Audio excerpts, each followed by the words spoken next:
All right, looks like tonight. Good. Is that you, David? That's me. Yep. Awesome. Thanks for joining us. That means we're all here on the call, and the broadcast has started already. We've got our small audience here, but obviously we're recording it so that folks can watch it later.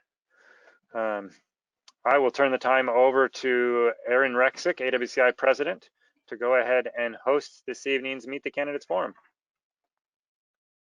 Thank you, Jordan. Hope everybody can hear me okay.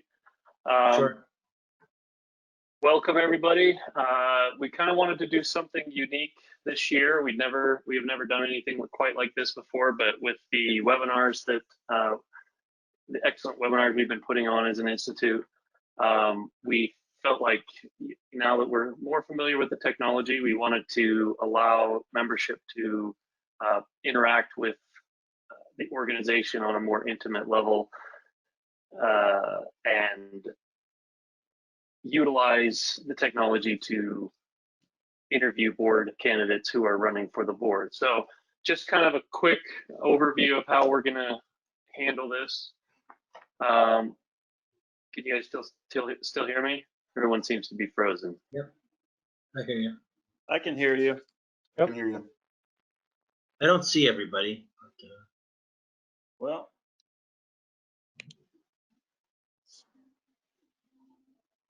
mine didn't give the option of video, just the option of audio. So okay. I don't see Jordan though. Or Yeah, I just turned my camera off since okay. I'm not a part of the oh, sure. board of the panel here. So. All right.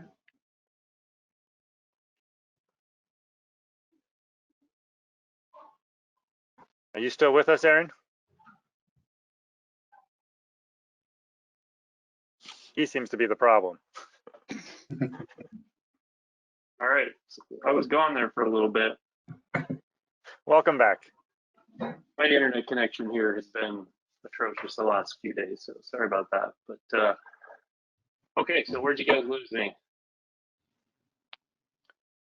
You had just started to introduce the night. Okay.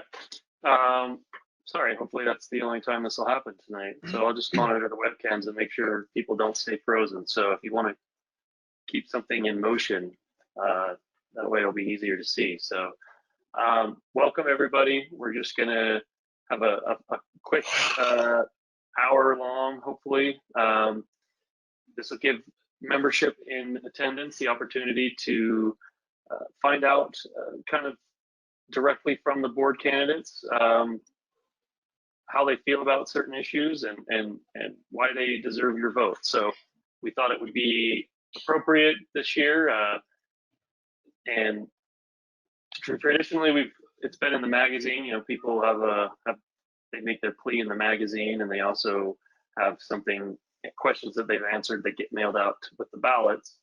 But this year we wanted to actually have a not in person, but a video conference here.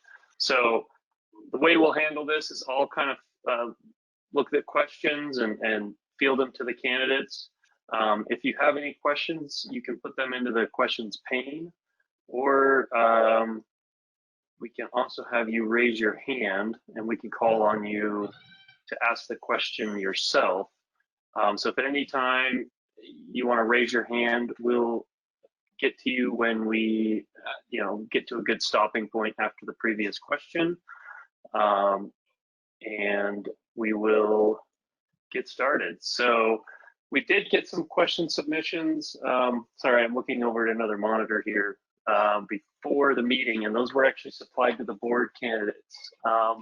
So I like some of these questions, and I guess what we'll do is we'll kind of go around and we'll have each prospective board member answer these questions one by one. You can take a few minutes to answer each one, and then we will have those evolve into the next question. So first question I'm going to ask you guys, and we'll just start with Justin because he's in my top left corner of my screen here, and then we'll go to Tony and David, and then David Lindauer. Are you still with us? yes, I am.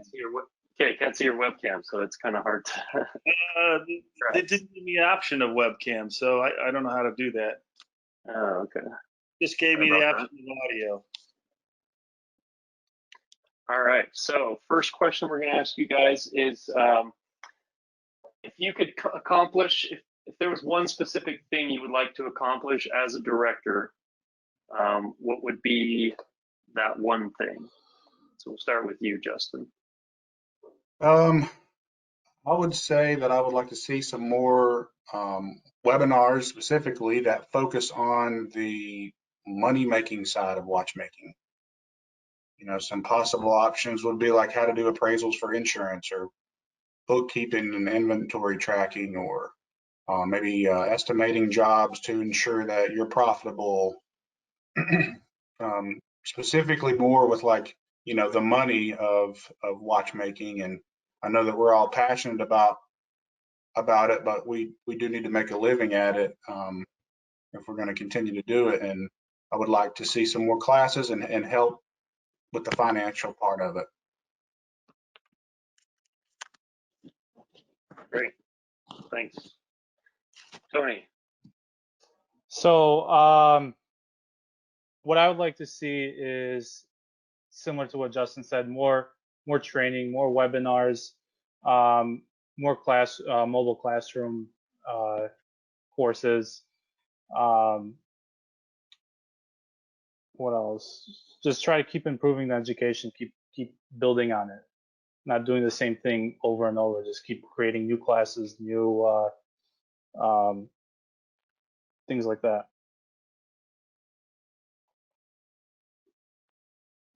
All right. Thanks, Tony. Dave K. Thank you. I'd like to see the convention grow every year, have it be something that's of great interest to all the members, and also people to attract attention to new members. You know, exciting locations, nice hotels, great programs. I think that the highlight for my membership, the highlight is the convention every year. I look forward to it. I was sad about this one, that this whole thing happened. So I think, you know, other than just having the organization remain as strong as possible and grow wherever possible, I'd like to have the convention be as exciting and fun, as attractive as possible.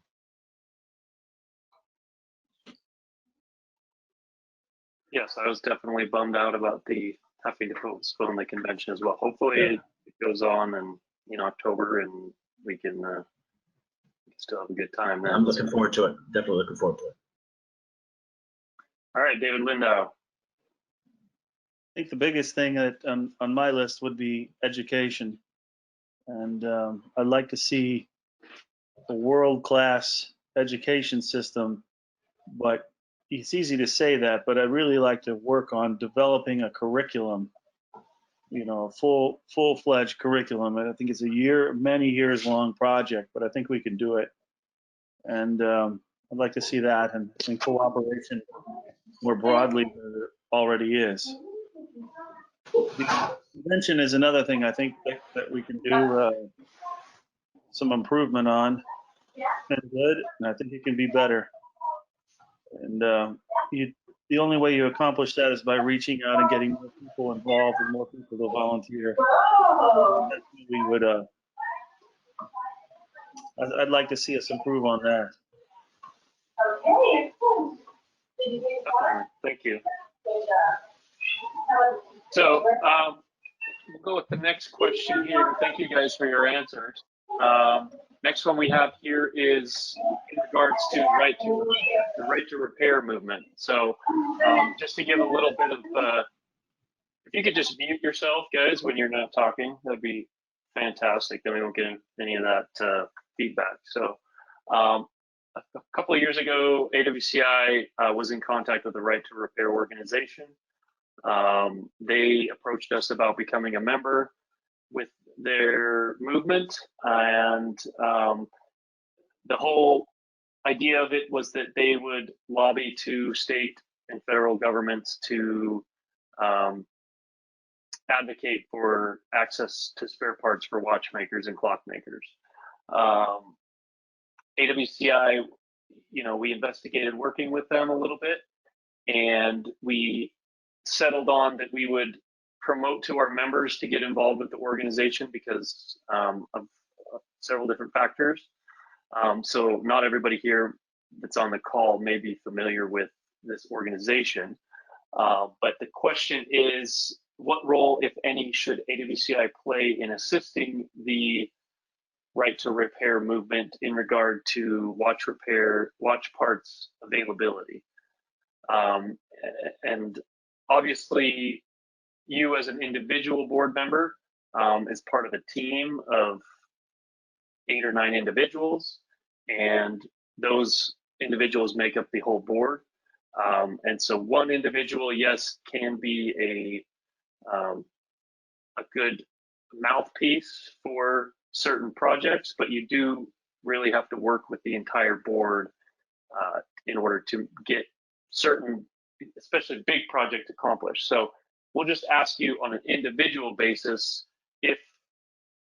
what role AWCI should play, if any, in assisting a right to repair organization. And I don't know if this question is specifically referring to the right to repair organization or just the right to repair movement as far as making spare parts availability, widespread for watchmakers. So we'll start with Justin again. We'll just kind of go in the same order, and we'll give you guys a little bit to go through that.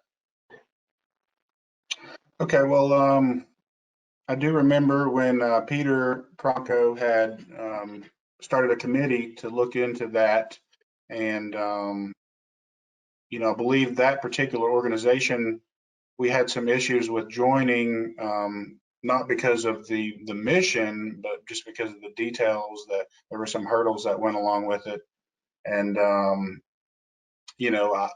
am for the right to repair in general, but that organization was more about electronics. There was a lot of money to join the organization up front, and I don't know. It seems like there's going to be a lot of lobbying, a lot of money, a lot of work that needs to be done by us, aside from from that particular organization, if we're going to be involved. And I think it's going to take an army of volunteers to make any kind of impact. I think that the board, we can make recommendations and have some ideas on how to do that, but I don't think we should do it through that particular organization that we were looking at before. I believe it was voted down a couple of years ago, and to be honest, I haven't looked into it since then. But I think there are power in numbers, and I think we all need the right to have access to certain parts and certain brands. Thanks, Justin. So let me just add one little bit to this question then. So if, for those of you who may not be familiar with the company or with the organization that wanted to partner with us, let me just add this question on there. Would you be in favor of AWCI being in a position to lobby for spare parts for our members in an adversarial type position, which is what I think in an organization like that, you're kind of in an adversarial position against the brands.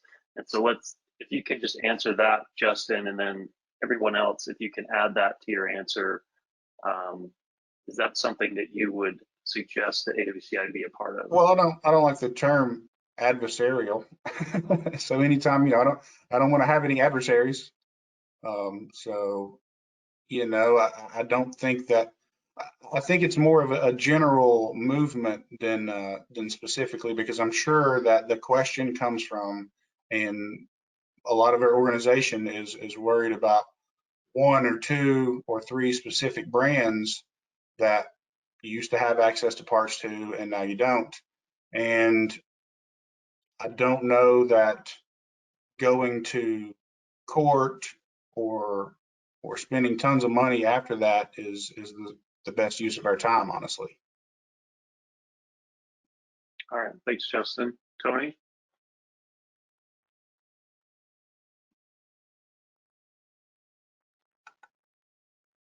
Okay. You guys hear me?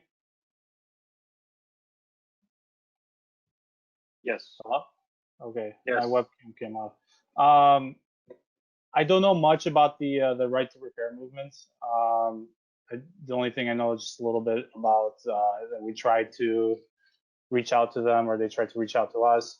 I honestly think we probably should continue to do what we do, create educational content.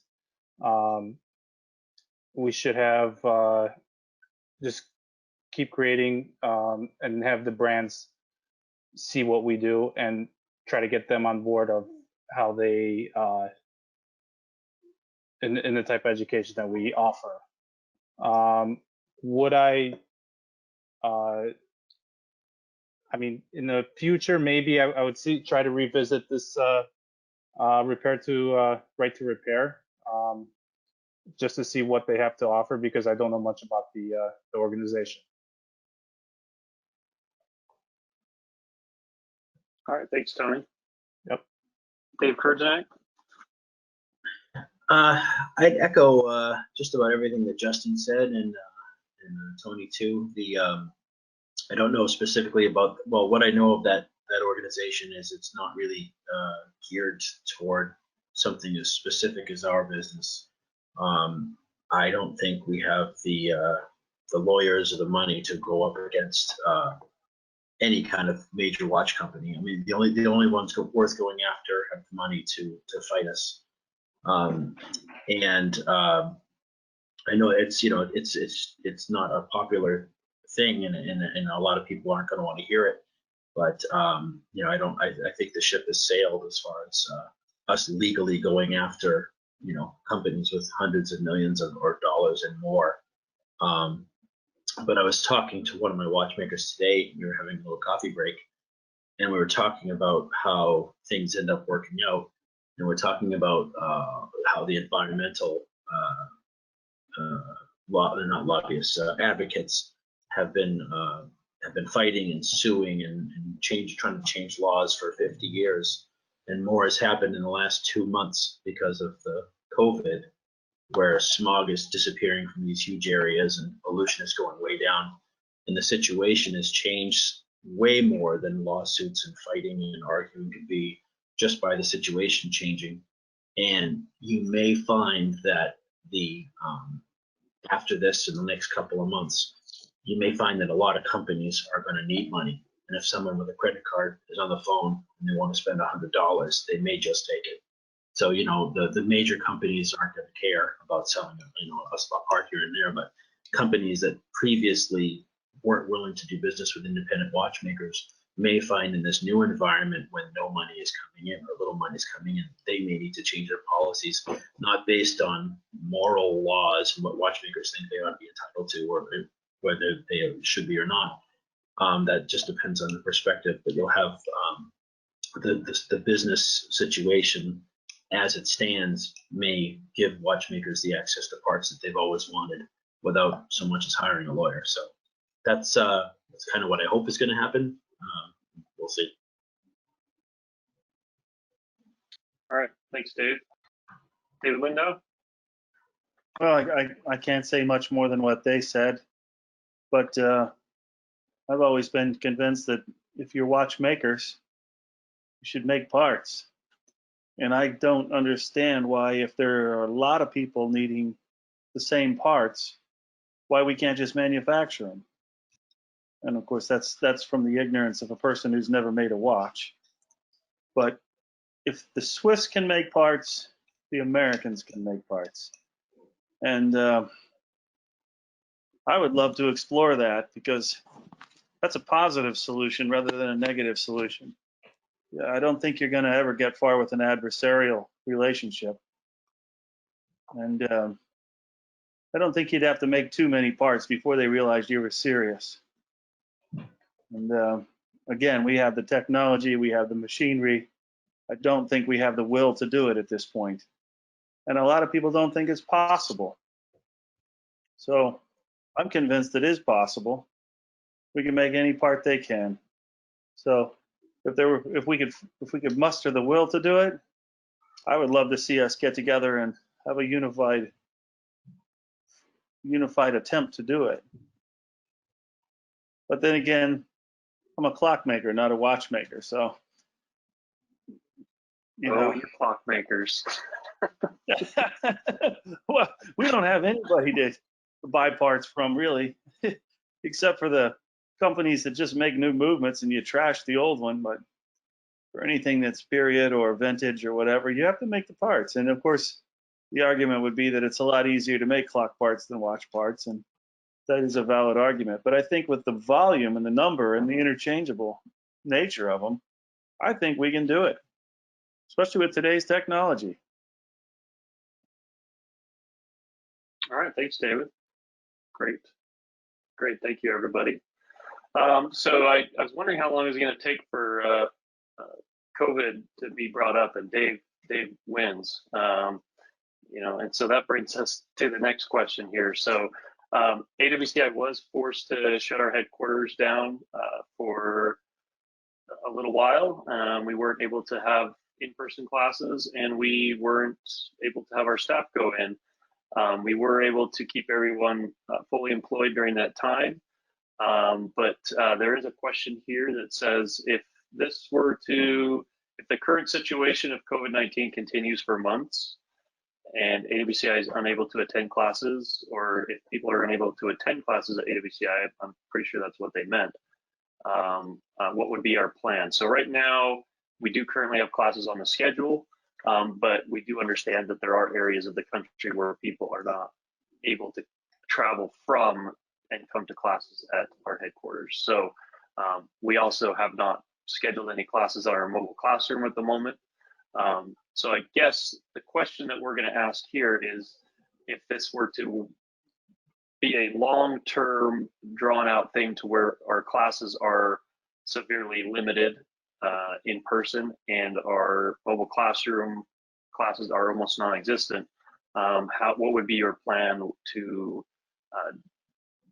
deal with that on the organization's level? So Justin, we'll start with you again, and we'll go from there. Well, I mean, with regards to the educational classes specifically, I think it'll be a challenge to continue doing business as usual. I mean, I think the team at headquarters has made some really good progress on developing the webinars. And with time, I think that more technical and professional courses can take place online as well. I do believe, however, that with the COVID and people's anxiety about it, I think it'll be a little while before we can get back into the mobile classroom and for students to feel comfortable at headquarters. I think, just like with sporting events and things, I think eventually we'll be to the point where if we have a class, we can test everybody and see if they have antibodies or see if they're negative for COVID. That way everyone who comes to take the test can be comfortable and confident that they're not going to get sick while at AWCI. That way there's no liabilities for us doing that. But I think in the next 4 to 6 months, we really need to hunker down on more webinars and move to YouTube stuff and try to make progress that way. All right, thanks, Justin. Tony. Yeah, so kind of along the lines of what Justin was saying, I think the improving on the webinars, I mean, they've gone a long way. I've sat in a couple of them, and I really like the content that it provides. Logical times, get a little bit more content in there.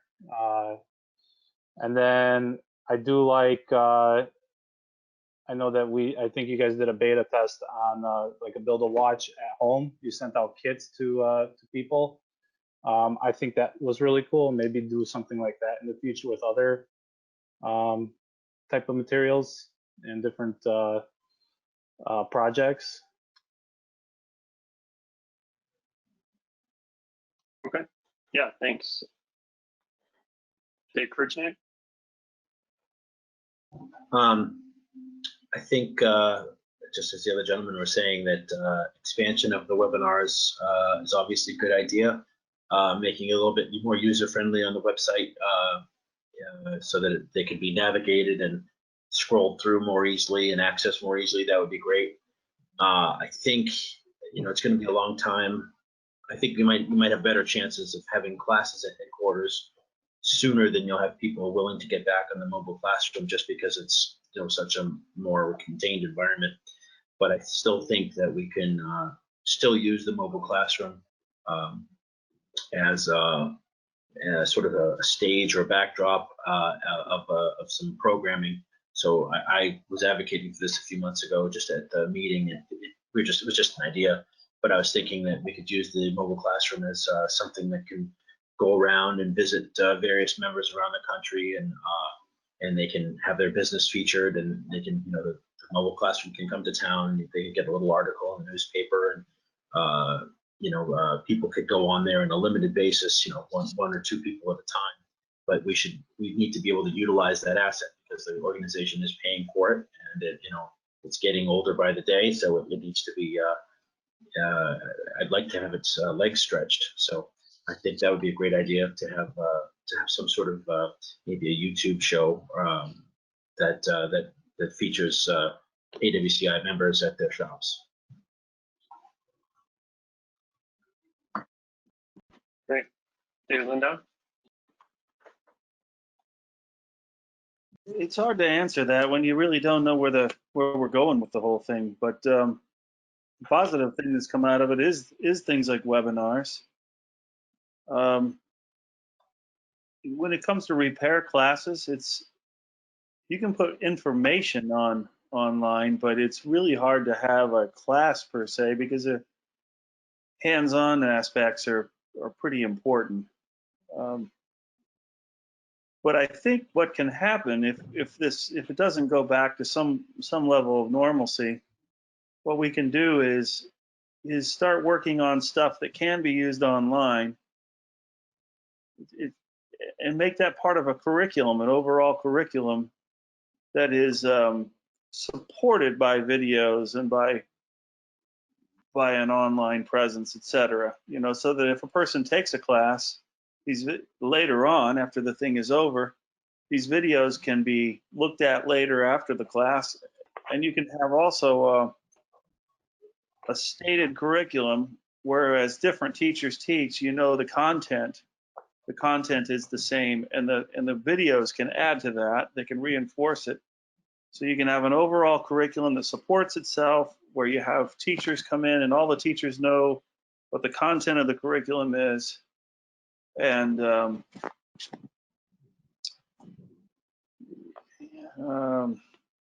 think at a time like this is a good time to start developing that kind of thing. But, without knowing where we're going, there's no specific dates. I think a lot of people by the fall are going to be ready to get out, unless there's some big second wave. Some people are talking about the second wave. If that happens, of course, people are all going to stay home. But if it continues the way it is, I think by fall you're going to see a lot of people willing to go out and take classes.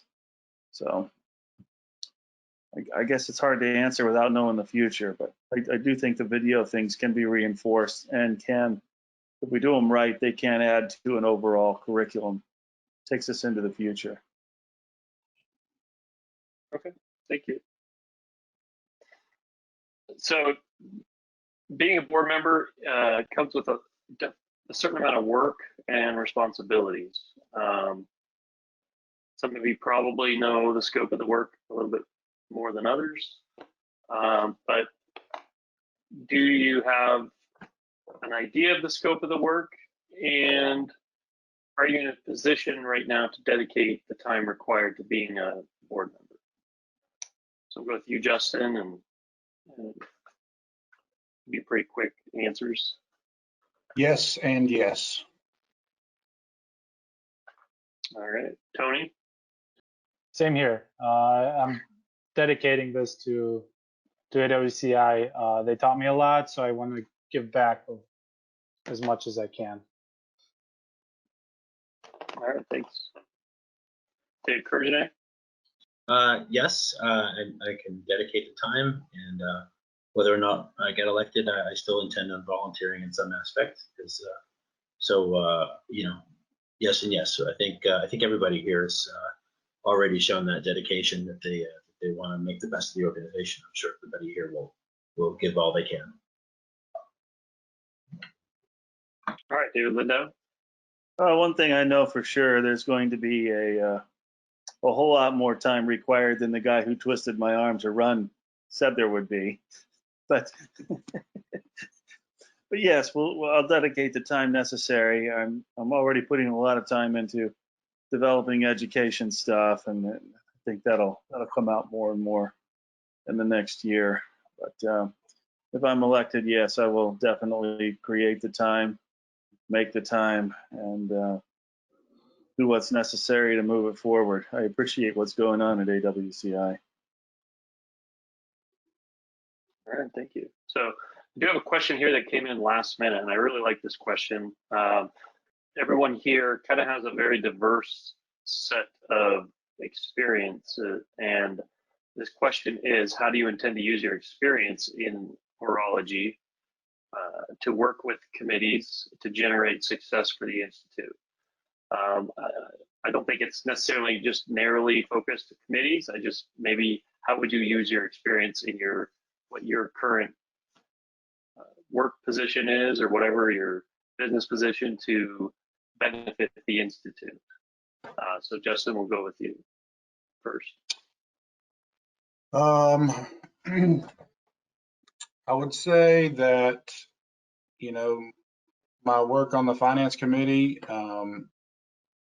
kind of goes along with running a business, and, you know, during tough times like these, you know, with my business, we've kind of had to adapt and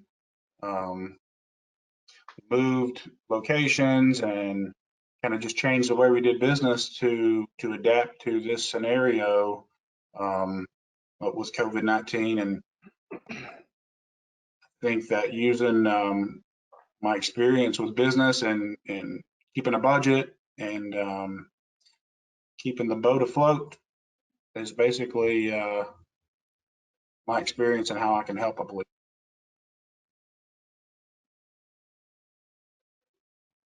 All right, thanks, Tony.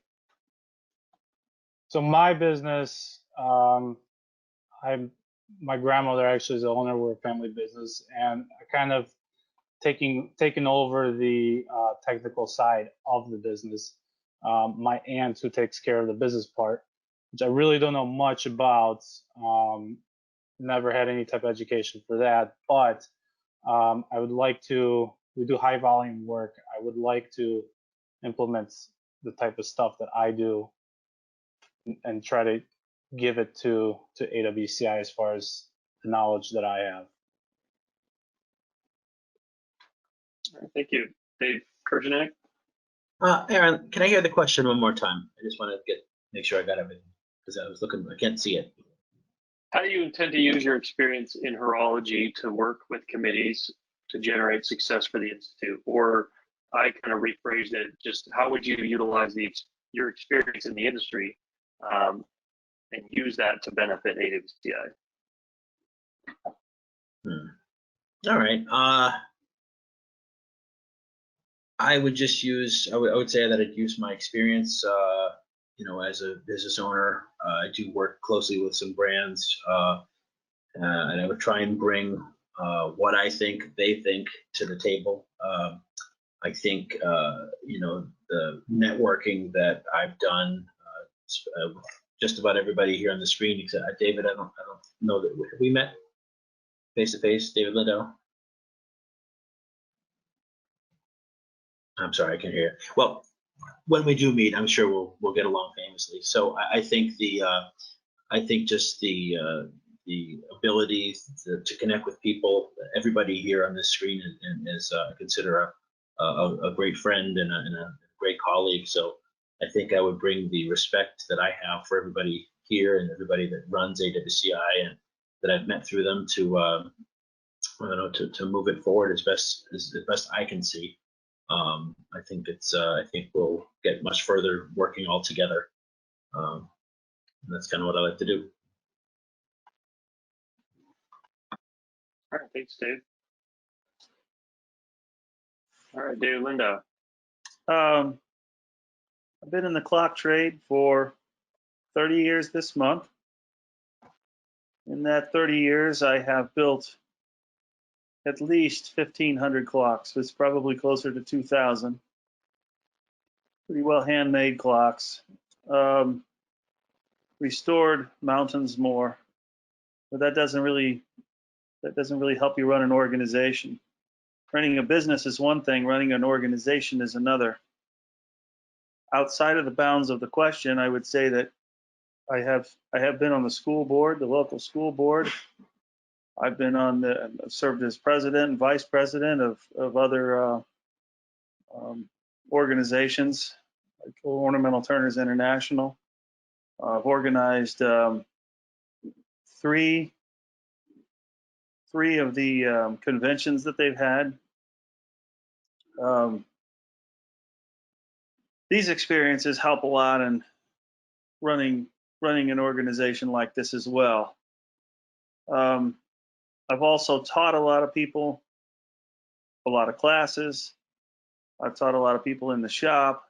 So when it comes to education, I have some experience there as well. When you take all that, you also have to work with people in those capacities. And I think David just mentioned that. Working with people is part of what you learn through the process of doing that, especially in the clock trade, building all those movements. And in that, you have to network with all sorts of different people, dial engravers, dial painters. You had to develop a sort of cottage industry where people were doing all sorts of things. And you're able to bring all these talents together. And I think that's a certain thing that's, we have to do that a lot better as an organization. And I think the board can help do that. The board needs to find a good administration and have that administration carry out the tasks of operating the place. But at the same time, they have to support them and bring in the things they need to accomplish the task. And you do that by networking outside of that. And I think that I've got some good experience in that category as well. So if the people would see me fit for the position, I'd bring those things to the table. All right, thank you. So we're done with the pre-submitted questions. We can actually move on to audience questions at this point. We did get one question so far in the questions pane. This one is specifically for David Lindau. It says, how would you develop the curriculum you mentioned earlier in your comments? What practical steps would you take to make this happen? Who would be the authority that decides the standards, and how would you assemble and manage the team developing the curriculum? So a lot of layers there, but just pretty much talk about the curriculum you mentioned earlier and how that would be implemented. That's, how much time do we have here? Exactly, right. If you're familiar with the book, The Professor and the Madman by Simon Winchester, I think one thing we're going to have to do is take an approach much like the guy did when he developed the Oxford Dictionary. And what he did was he went out and he said, to put a word in the dictionary, they needed sightings from I forgot how many sources. But what he did is he went to the newspaper and he said, here are the words I'm looking for. And he had people from all over the English-speaking world send in the word, the book it came out of, or the piece of literature it came out of, and they sent it in, and he had a team that organized all that information. I think that's what we've already started to do. And what you need is someone to take that. You need a general outline, and I have one. If you want to send, if someone wants to see it, you can do it. And then you have to take people from all over the trade, whether it be someone who's just learning. Sometimes they're the best ones to do this, but they take photographs of the process, and you have to have someone organize the information. So you have to organize it, and then it has to be peer reviewed, and you begin to develop it little by little in this way. And it's going to be a many years long process, and it's got to be a teamwork. Now, who's the authority? Well, I would say the authority is going to be the standards and practices. And you might at some point need to tweak the standards and practices, but right now it's what you have. It's a good start. And I think that you can also cooperate with other organizations like the NAWCC. And essentially, anyone that wants to help ought to be able to help. You might find people differing on approaches, but the standards and practices will negate most of those arguments. So because you already have standards and practices, you don't need an authority. What you need is an organizer, not an authority. And that's in a nutshell. That's how I think we're going to have to do it. We're going to have people from all over pitch in and participate.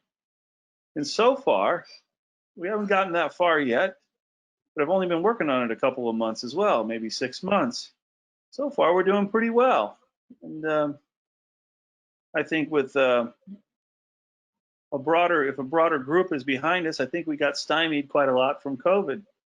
But in time, I think the more people that see it, the more people that will want to get involved. And if we put out a world-class product, I think we're going to have more and more people want to take classes. More people want to be involved.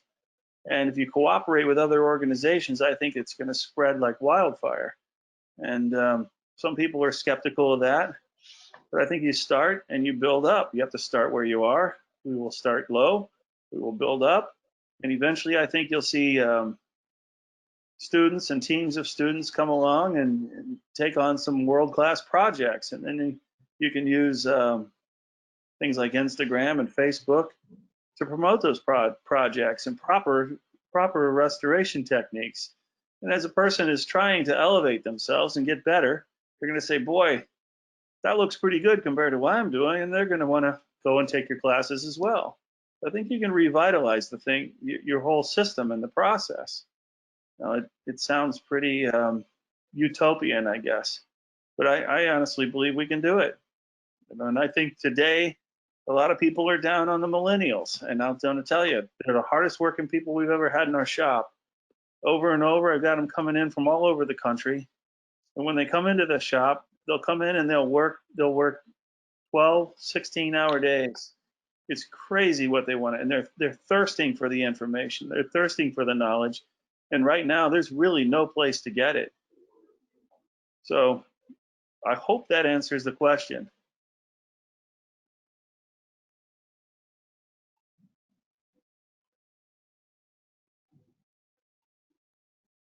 So do we have any other questions from the audience? There's nothing listed here in the questions pane, but we can definitely unmute you if you want to raise your hand. Looks like Adrian here has raised his hand. So I'm going to unmute you and you can ask your question.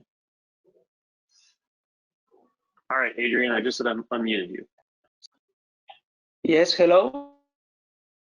Hello, we can hear you.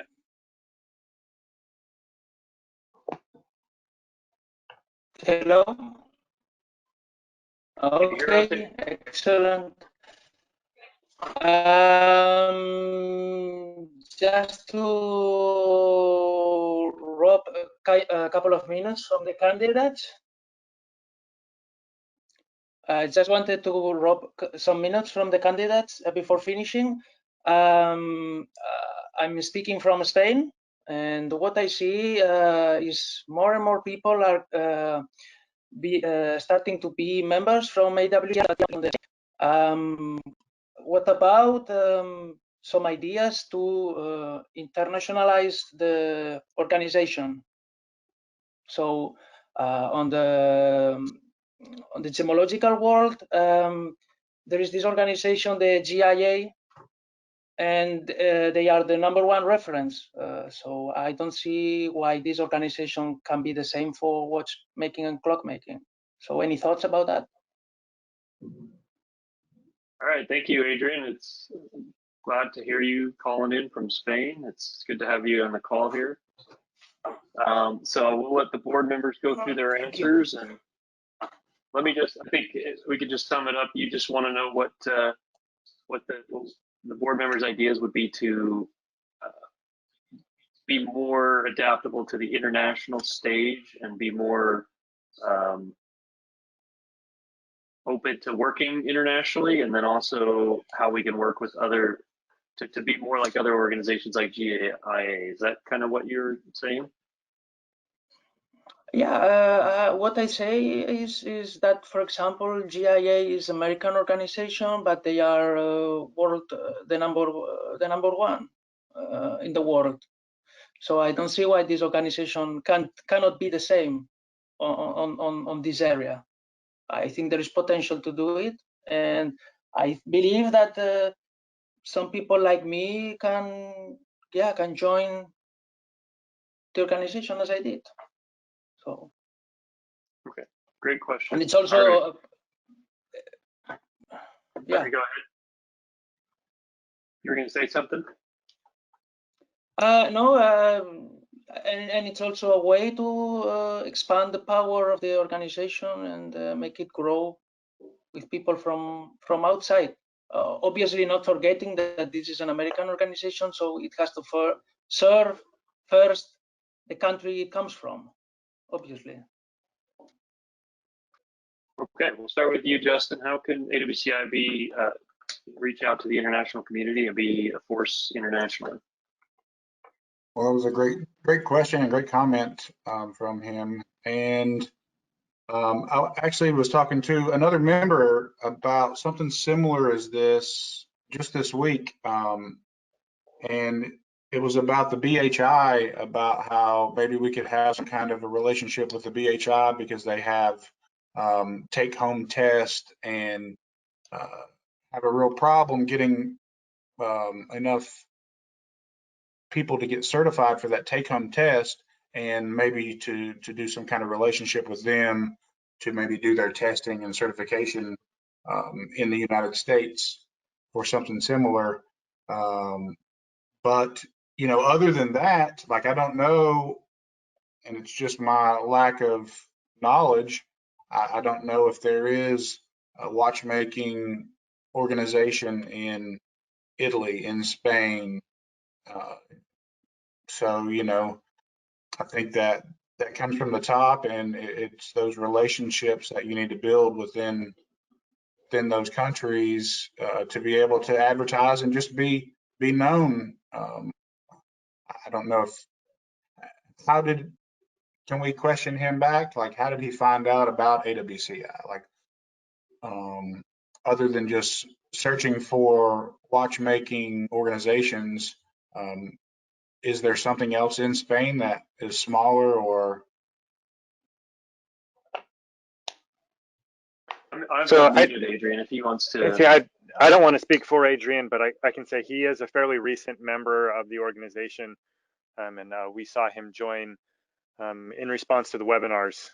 He learned about our webinars through social media and that kind of stuff, and started attending those and joined the organization because of what he saw us doing there. So. Yeah, there you go. I was going to go there next. That's the way to reach everyone is on YouTube, online, no borders.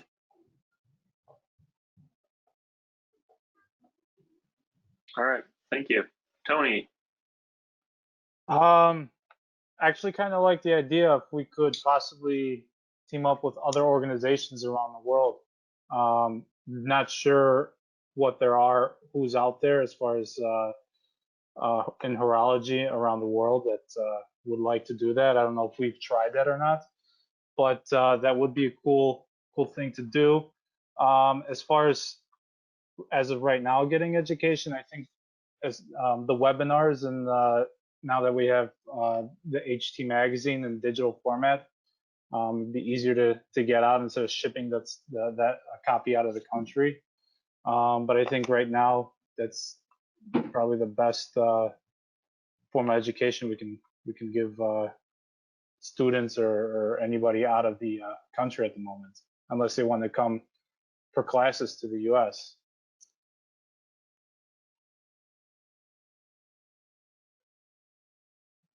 All right, thanks, Tony. Dave K. I don't know what the structure is like, but that the gentleman Adrian in Spain, and perhaps this is something for Jordan to check the bylaws, but is there any reason that Adrian can't set up an affiliate chapter in Spain? And then that's one way to maximize our outreach internationally, is if we started having affiliate chapters throughout the world. I mean, if that's against the Constitution, that's maybe something we should consider at least discussing, because that's one problem with the lowering membership every year is that we're in a box. We're just in America, but it's a big world. So if we can start having affiliate chapters throughout Europe or Asia or wherever there's interest, I think we should at least encourage it. And I think I'd like to hear from Adrian if that's something that he could get together the minimum requirements to be a chapter. But if it's something that's allowable, I think that'd be great. So I'll go ahead and address the bylaws issue there, David, and that is there's no restrictions from international chapters. In fact, we used to have chapters in Australia and Japan, and I think England as well. And we have had conventions years past, it's been many years, but where we had representatives from multiple countries at our affiliate chapter meeting. In fact, we have a Canadian and a British and an Australian flag in with our American flag and our convention supplies from those days when we had folks attending from those nations to display alongside at our conventions.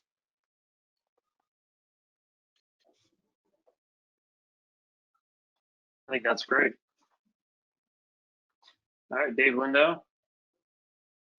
Well, I don't really know a whole lot about connecting with other organizations, except when you bring something to the table. And what are these other organizations about? One I think of is actually not international, and that's the National Association of Watch and Clock Collectors. And I think there can be a relationship there where each organization brings something to the table. But you have to approach those things with a good deal of humility. And I'm not sure how you approach an organization like the BHI and say we want to be partners with you. You got to say on what, and in what category do you want to be partners? If you have a good teacher, you can share that teacher with them. If you have I really don't know. So it's one of those things I think you got to keep exploring. But I do know that if you're putting out really good Instagram feeds or Facebook feeds and things of that nature, you're going to attract those international people. They will find you and they will join. And but again, I don't know about joining with other organizations, how easily that happens. A lot of times the organizations are resistant to it because they feel threatened or they just don't feel like they need you or whatever it is. So I'm not really sure how to answer that other than that. All right, thank you. Okay, last call. Is there any other questions from the membership? Raise your hand now and we can call on you.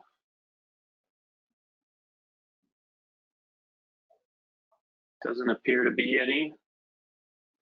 All right, kept it under an hour. I appreciate all of you guys for being willing to run for the board this year, and I appreciate your time spent tonight. I know it's not easy making time for this at night, but thanks everybody for being here. And we should have a recording of this available for members who weren't able to make it tonight. So we'll probably have a link available for that if anybody reaches out to you and didn't get to attend that wanted to, we can give you a link that you can send to them. So, all right, I guess that will conclude our town hall meeting tonight. And thanks again, everybody. Thank you, Good night, Aaron. everybody. Thank you. Good night, guys.